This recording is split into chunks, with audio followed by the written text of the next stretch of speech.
Hey there, Tim Nash with Skogman Realty here. I have an exciting lunch with friends for you. You are going to get a tour of the HACAP facility, our HACAP food reservoir, with my friend Aaron Brecht and their director, Kim Guardado. But before that, I want to give you three takeaways, just real quick, okay? And I want to get these to you quick so we can get on to the tour. But HACAP has a very important mission. Food insecurity is a big deal throughout the United States, and that includes here in the Cedar Rapids metro area. So, here are my three takeaways. One, if you're going to donate food, don't take food to the HACAP facility in Hiawatha. Take it to your local food pantry. Find out where your neighborhood food pantry is. Get on the internet, call people, find out, and take the food directly there. That means that the food is more likely to get into the hands and mouths of people that need it instead of something potentially spoiling. Okay, so takeaway one is if you're going to donate food, donate to your local pantry. Takeaway two, this is going to apply to us as we go into the spring, go through the summer and early fall. We all have our gardens. We love to get that produce, but I feel like we always have leftover produce. It always ends up either at the workplace in a break room, or I've seen it in the gym, and some people use that produce, but a lot of it I think probably goes to waste. Take that leftover produce, that additional produce you have, and take that to your local food pantry. Okay. Last takeaway is if you have money that you want to donate, or if you're like, ooh, I've got $20, I'm going to go to the grocery store and buy food and take it to the local pantry, take that money and donate it to HACAP. Okay. Because Kim in the tour says a really great thing. She goes, well, you can buy a jar of peanut butter for $4.99, but we could buy a whole case of peanut butter for 12 bucks. So your dollar, if you're just thinking I have a set amount of money that I want to help with, your dollar can be stretched much further if you take it directly to HACAP than if you went to the grocery store yourself and bought the groceries and took it to the food pantry. Those are my three key takeaways. Please watch this video. It's great. HACAP's an awesome local organization, and Aaron and Kim are extremely committed to their mission, and it was a real pleasure to be able to do this tour with them. Hey there, y'all. Tim Nash with Skogman Realty here. Welcome to kind of an interesting lunch with friends. I'm trying to kind of get out more into the community, and when I talk with the groups I talk with, get a chance to kind of get into their space and talk a little bit about, a little bit more about what they're doing and see what they got going on. So I am currently at HACAP, and if y'all don't know what HACAP stands for, it's Hawkeye Area Community Action Program. Yep. But to put it bluntly, they're the food pantry. They're the local food reservoir for the community, and also you guys go further out than that, don't you? Right, we have 7 counties. Yeah. So yeah. I am here with Kim Guardado. She is the director of the food reservoir, and then I'm also with Aaron Brecht, and Aaron is basically like donor relations manager. Yep. Yeah, so I think I got that right. So Kim and Aaron are going to take us through the HACAP facility and talk about who they are and what they do and volunteer opportunities, all kinds of great stuff. But I'm going to kind of let them take over, and you won't see me anymore, so be thankful for that now. But I'll field questions to them as we go through, and you can get an idea what HACAP's all about. All right? So here we go. Awesome, thanks. All right. Let's go out to the warehouse. Yeah.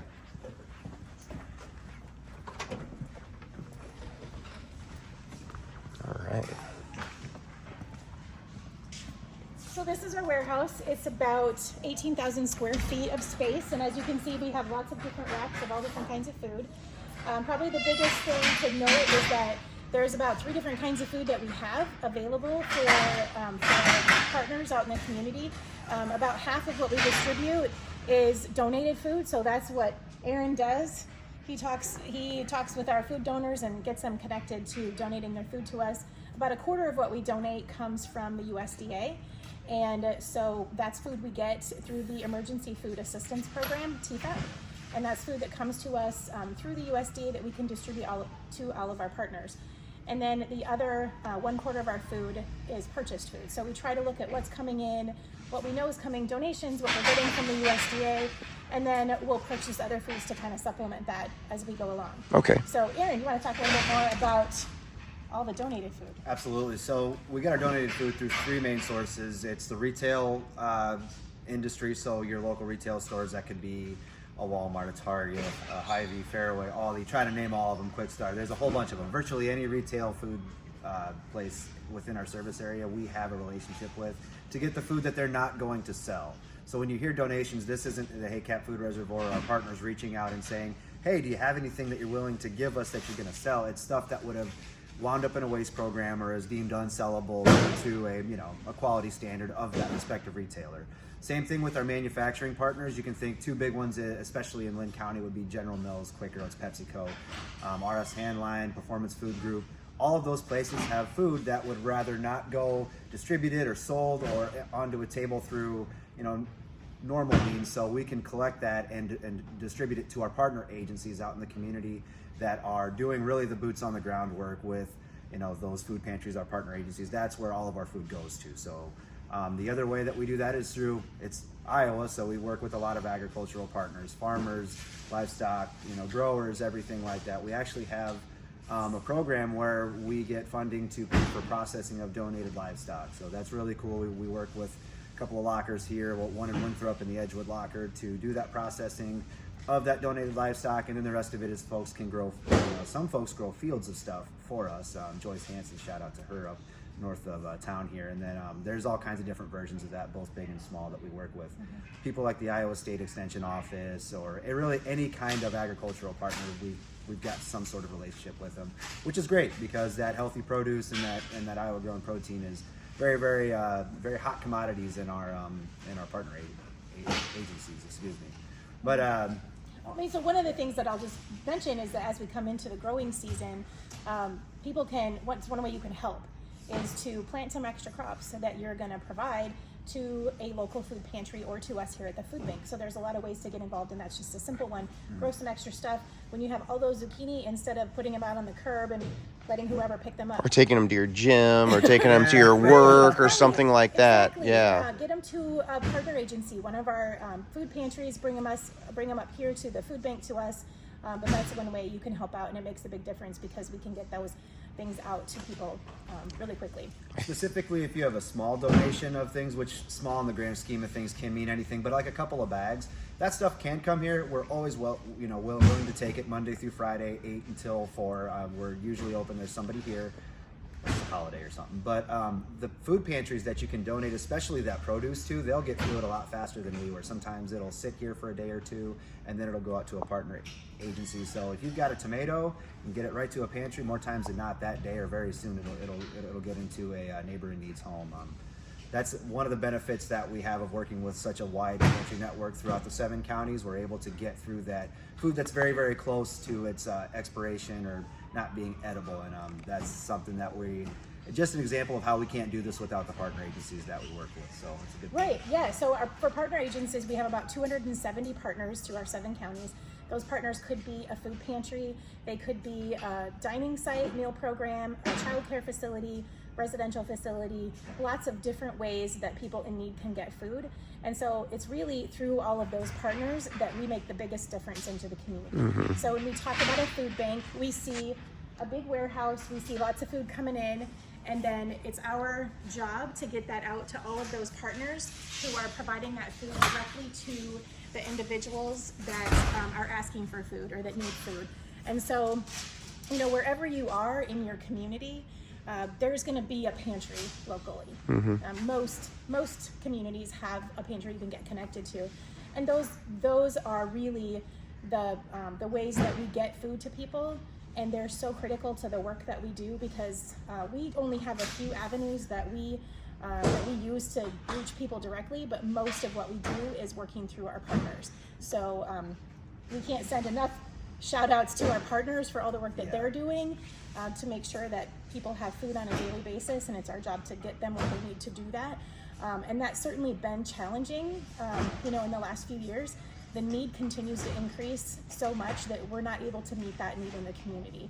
And so, a lot of the partners are having to buy more food than they ever planned before. We're also buying more food than we've planned before. And we all know what the prices of groceries look like these days. So that's kind of why we're saying, hey, there's a great need out there in the community, and there's never enough food for us to be able to meet that need. So you guys are really, when you really think of it, you're the hub.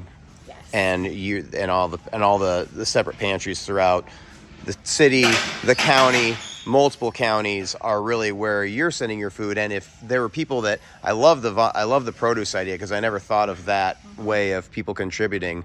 So they would like find out who their local pantries are and get the food to them, and that's how they're going to get that produce to people as quickly as possible. And another way to help out is to volunteer with that pantry. Yep. Many of them, I would say most of our partners are volunteer run. So pantries, most of them don't have paid staff.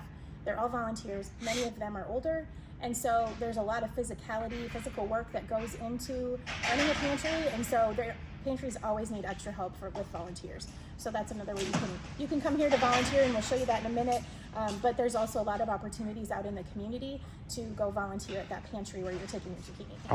Awesome. Very cool. Okay. Yeah. Just while we're over on this side of the warehouse too, we've been talking about how we get food out to pantries and partner agencies. If you saw Tim pan over to that big garage door there, a lot of our food pantries, especially the ones around Lynn County that are closer to Hiawatha, they can order their food online. What we have available is in an online ordering system, and the folks that do come pick up, they'll back in through that door, we'll load their vehicle, and they'll shop for some food. That's mostly like your perishable items from that retail rescue route that I mentioned, so your bread, your produce that's getting close. And we can weigh it, and it'll go out that way. The other way is especially in some of our rural counties, we deliver that. So we've got a few trucks that go out every single day, and Benton, Cedar, Jones, Washington, Iowa. I think that's most of our rural ones, down to Johnson County as well. But there's usually a truck going out every day trying to cover those counties to give as much food into those counties as possible, because obviously through purchasing and retail partnerships and manufacturing partnerships, we can't sustain those food pantries in those respective counties without helping them out. Gotcha. So that's just another way that we're there to help. And cool. Another way that we can't do it without our partners, because they do go through a lot of food. So pounds last night. So ways to volunteer. You talked about volunteering in your pantries, but then we also talked about how groups can actually volunteer here. Yeah. So what are some ways that they can do that? You can come to this warehouse, and you can go to hacap.org/volunteer, and that's where those opportunities are. Craig Stiefel is our volunteer coordinator. He'd be the gentleman that you're working with. He's great.